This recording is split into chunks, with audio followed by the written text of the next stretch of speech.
Ever since I was a kid, I knew I'd be helping people. Growing up, every time I patched up a scraped knee or helped soothe a fever, it felt right. I'm Anna, by the way. My journey into the medical world wasn't glamorous, but it was mine, and I clung to it with everything I had. The university was my escape and my battlefield. I wasn't the top of my class, but I hustled hard. Nursing wasn't just a program, it was a ticket to making a real difference. And hell, I worked every angle, from grueling night shifts at the local clinic to volunteering at blood drives. Anything to build that resume and keep the scholarships coming. After getting my degree, I stayed in the city. The hospital gigs were fine, but something was missing. That's when I stumbled into cosmetology. It might not sound like life-saving stuff, but you'd be surprised how much a good skin day can mean to someone who's been battling acne or scars.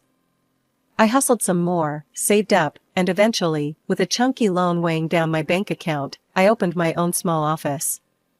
It was just a tiny room in a shared space, but it was mine. It was at one of these rare gatherings with friends, you know, the kind where you realize you haven't seen each other in ages and everything just clicks, that I met David. He was a friend of a friend, typical setup. "So, you're like a nurse or something?" David asked, beer in hand, an easy smile on his face. Now I'm a cosmetologist. I own my place, I said, a little too defensively, expecting the usual judgment. "That's badass. Running your own show. Must be nice calling the shots," he said, genuinely impressed, not a hint of sarcasm. "Yeah, it's pretty cool." "Hard, but cool," I admitted, warming up to his interest. The night faded into a blur of laughter and music, but David's words stuck with me. He wasn't like the others who just nodded along. He got it, the grind, the passion. It was refreshing. Life before David was simple. Work, pay bills, hang out sometimes. But after that night, things changed. We started seeing each other, and every date, every late-night call, it just felt like, maybe, just maybe, I wasn't in this all alone anymore. Over the next few months, we found our rhythm. He'd text me in the morning, something goofy to start the day. I'd call him on my breaks, just hearing about his day made the hours easier. He worked in tech, something about networks, and a lot of complaining about how nobody appreciated good code. He met my friends, I met his. His mom, Mrs. Walker, took to me right away. She was a stout woman, strong in her opinions, and generous with her laughter. The first time I met her, she hugged me like we were long-lost family. "David hasn't shut up about you," she whispered in my ear. "About time he found someone who can keep up with him." We had dinner at her place one Sunday. It was all very casual, homemade lasagna, and stories about David's childhood. "He used to run around barefoot all summer," she laughed, said shoes made him slow. David blushed, tried to change the subject. "Mom, come on, don't embarrass me." "Oh, hush, let her see you're not as cool as you pretend," Mrs. Walker teased, and we all laughed. It was easy, comfortable. It felt right, being there with them. After about a year, things got serious. We were spending almost every night together, and not just at my place. One chilly evening, wrapped up in blankets on my tiny balcony, David broke the silence. "Anna, I've been thinking about us." I tensed, uncertain. "Yeah? What about us?" He took a deep breath, his hand finding mine under the blanket. I know I want to build something with you. A real life. What do you think?" My heart raced, but I played it cool. "Build something, huh? Like Lego or more a Monopoly kind of deal?" He chuckled, squeezing my hand. "Funny. I mean a life, Anna. Together. Maybe even think about getting a place, something permanent." The idea was terrifying and exciting all at once. "I'd like that," I admitted. A lot. So, we started planning, dreaming really. It wasn't just about moving in or the next few years. We talked about everything, kids, careers, buying a house. He proposed not long after that night, nothing fancy, just us, which was perfect. "Marry me, Anna."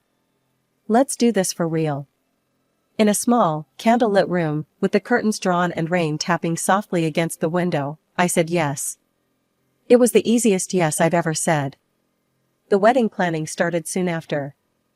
Mrs. Walker was a godsend, knowing just who to call, what to book, making it all seem easy. You just worry about being happy, I'll handle the stress, she insisted, and I let her, grateful for her support. It was simple, but perfect. A small ceremony, our closest friends and family, and an air of hope around us. As I walked down the aisle, seeing David there, waiting, I felt like everything was falling into place. He grinned, that lopsided grin that made me fall for him, and I knew, no matter what came our way, we'd handle it. Together. David moved into my apartment, the one I'd been renting since my cosmetologist days were just a dream. We unpacked, merged our books and dishes, and figured out whose art got wall space. It was cozy, happy chaos. The first few weeks, we'd sit at the little dining table with our laptops and piles of bills, making budgets like some kind of grown-up team. I'll handle the groceries and utilities, David offered one evening, his eyes serious as he typed out a spreadsheet. I nodded, scribbling on a notepad. And I'll keep smashing at this loan. The sooner it's gone, the sooner we can think about a house. And, maybe kids. Even saying it felt big, full of possibilities. David smiled, reaching across the table to squeeze my hand. Sounds like a plan, babe. Everything seemed lined up just right. But then, things with Mrs. Walker shifted. She'd been like a second mom during the wedding prep, but suddenly, I was out of the circle. No more Sunday dinners, no calls. When I asked David about it, he'd shrug, looking uncomfortable. She's got her moods, Her health isn't great these days. Maybe give her some space, he suggested one night when I brought it up after another missed call. I wanted to dig deeper, but the wall in his eyes told me to leave it. So, I dropped it. Maybe it was easier, not pushing. A year into our marriage, though, another crack appeared. David's steady support began to wane. Bills piled up on my desk, and his contributions dwindled to nothing. I found myself covering everything, from rent to the electric bill. Babe, what's going on? I finally confronted him one evening, bills in hand. This is the third month you've not chipped in. David looked away, tension in his jaw. It's my mom. She's really sick, Anna. Hospital bills, medications, it's a lot. I've had to help out. Okay, I get family first, but we're supposed to be a team. You should have said something. I snapped, feeling both worried and betrayed.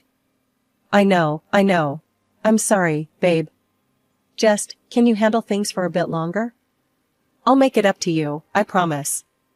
His voice was earnest, pleading. So, I tightened our belts.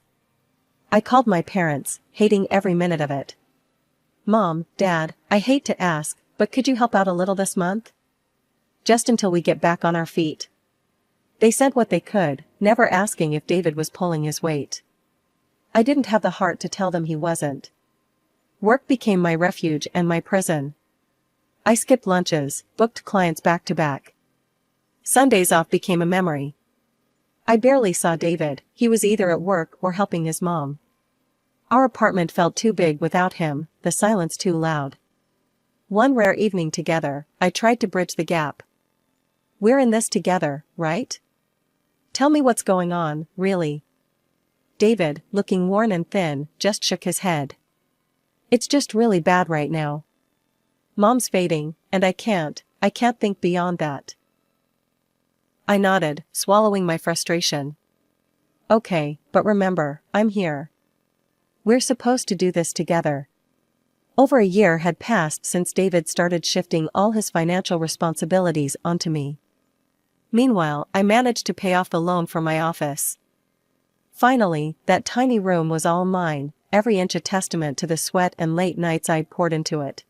But as my professional dreams solidified, my personal life with David crumbled. Money, or the lack of it, became a constant shadow over us. He'd promised things would get better once he took on a second job, but if anything, they got worse. David was never home, and the few bucks he contributed might as well have been pennies thrown into a well. One night, when I heard the door creak open way past midnight, I couldn't hold it in any longer. I sat at the kitchen table, bills and overdue notices spread out like a deck of bad luck. "David," I started, my voice tight. "We need to talk. This," I waved at the pile, "isn't sustainable." He sighed, a deep, weary sound, and sank into the chair opposite me. He looked as run down as I felt. "I know it's tough, Anna, but I'm doing everything I can. Mom's bills are they're killing me." "And what about us? Our bills?" I shot back, frustration spiking. "When is it going to be enough, David?" David looked at me, really looked, and for a second, I thought he might finally understand. But then he dropped the bomb. Maybe we could sell your office? Just until things stabilize. It would give us some breathing room." I stared at him, disbelief and anger swirling into a nasty knot in my stomach. "Sell my office? My dream? That's your solution?" I stood up, pushing my chair back so hard it screeched against the tile. David flinched, but pushed on. "It's just until we get back on our feet. I'm out there busting my ass every day and night, Anna."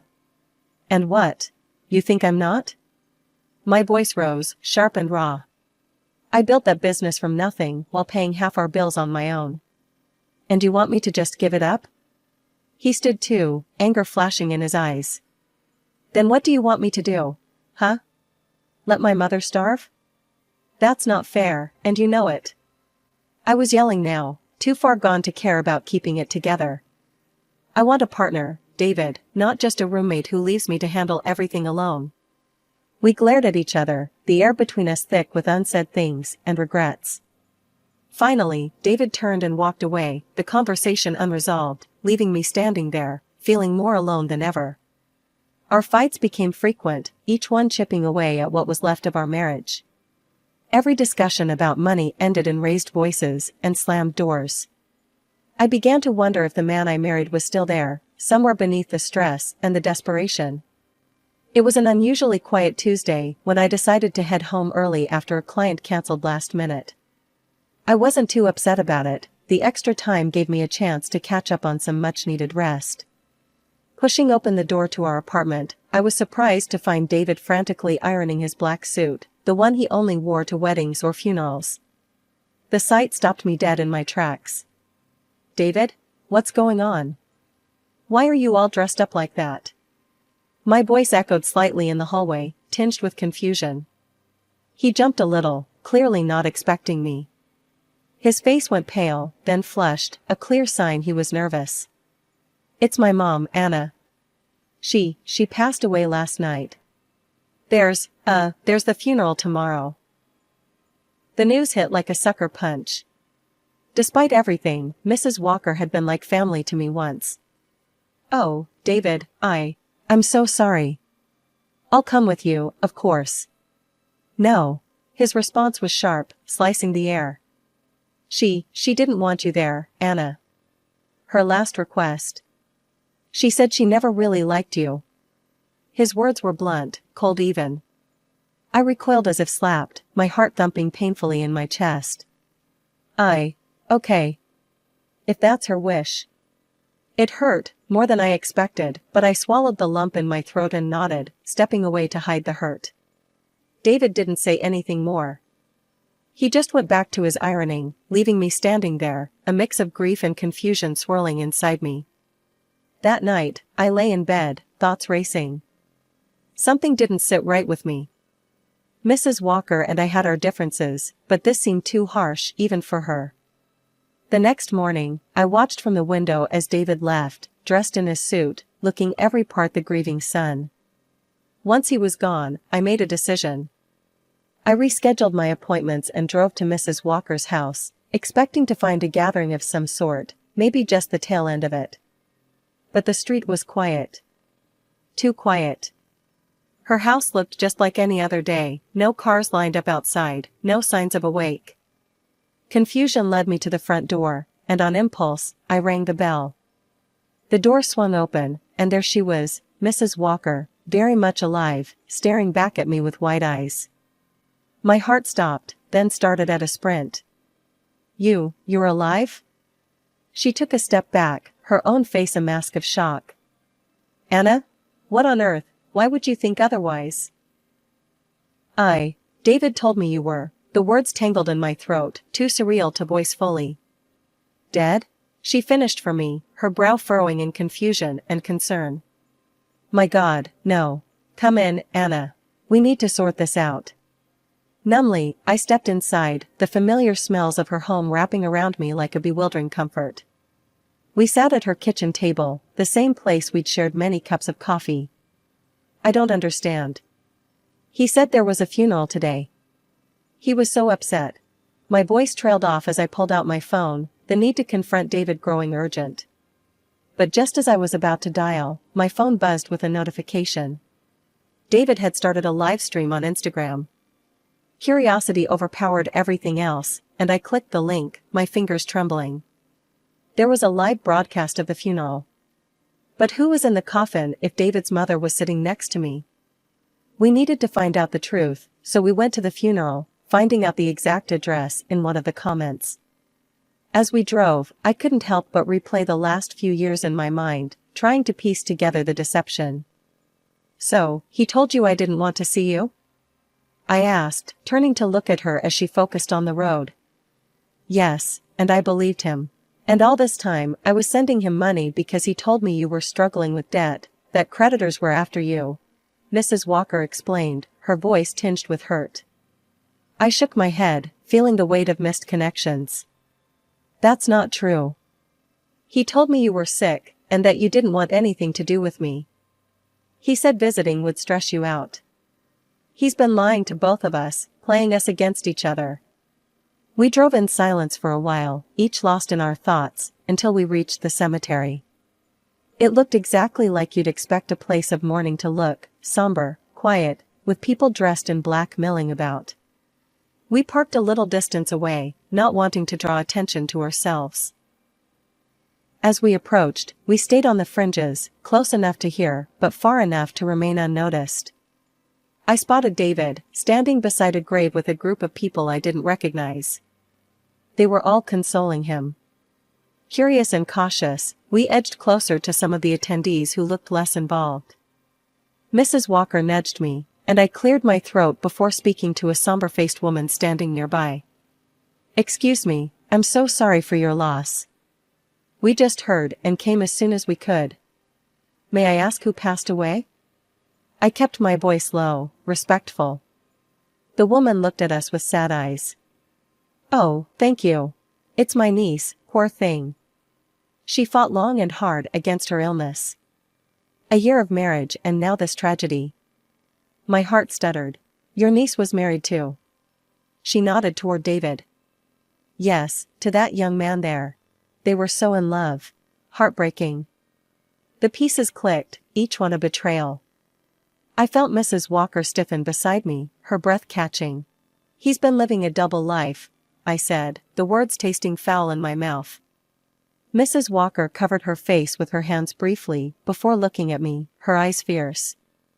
"We can't let him get away with this. Not only has he lied and cheated, but he's also played us for fools. Let the funeral end, see where he goes, who he talks to."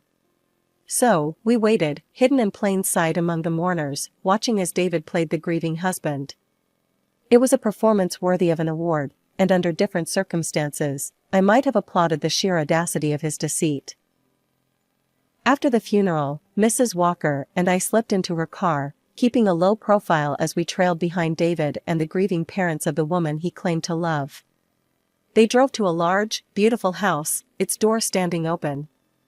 We parked a bit away and walked up quietly, unnoticed in the chaos of guests and condolences.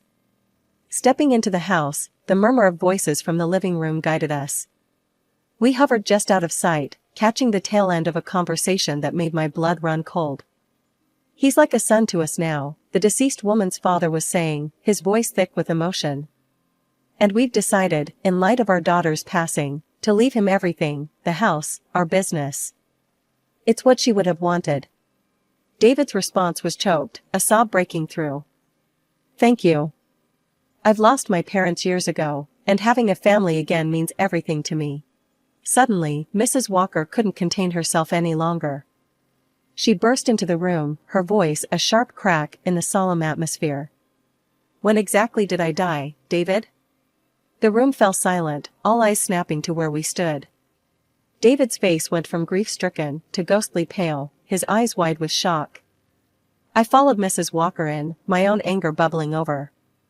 Yeah, David, what's going on? How could you marry again? Did you forget you already have a wife? The parents of the deceased woman looked from me to David, confusion turning to horror. What is she talking about, David? Married? To her? David stammered, his earlier composure crumbling under the weight of his lies. It's not like that. I can explain. Explain? Explain how you've been lying to us all this time? The father's voice boomed, his initial kindness curdling into fury. David's desperation was palpable as he turned to the parents. Please, you have to understand, I was going to fix everything.